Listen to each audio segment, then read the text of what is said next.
Kota queen cell queen cell दार तयार होई एटा भाई एथरे भी अंडा देबे जो देखनो गोल गोल बड़ करना हां ता देर क्वीन अंडा दबो क्वीन छुआ बाहर बाहर एथरे माने एथि 3टा 4टा जान भांगी दबा तो कई भांगी दिला क्वीन सेल होबनी एटा केवल होची हमर ये करिया पई ना माने आ गोटे जदी जे चाहूथिबे फेणा एटा होची रॉयल जेली दोसन से क्वीन पे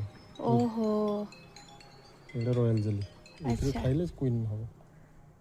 क्वीन सजन हो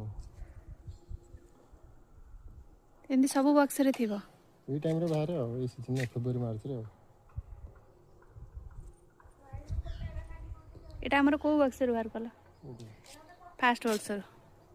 ये सब दिन के अंडा अछि देख टिक टिक धला धला देखाव नै इधर देख देख पड़ तो देखाव नै ये सब दिन के अंडा अच्छा अंडा तीनटा स्टेज रे जाए अच्छा एटा होची दिन के अंडा होची लार्वा हां नै एटा होची अंडा अवस्था रे अछि हां तापर लार्वा अवस्था एटा हो देख माने ऊपर गोटे जो पर्दा लगे छै ये पोको पुरिया बड़ होई जैसे गोल गोल मुड़ी अच्छा अच्छा हां हां एसेटा पोको उडा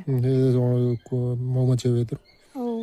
इधर टिकड़ी जो धला धला से अंडा अच्छा क्वीन ताको आजी अंडा देछि आजी काले देथियो छोट छोट टिकड़ी अच्छा अच्छा तापर टिके बड़ होले लार्वा हेबे व्हाइट ओलिया देखाउ छै लार्वा रू जो सील कर दे मुंडा को ये पीपा हेल देखो क्वीन जो पूरा मोमोचे मुंडा फुंडा येता होता इधर ओहो देखो जा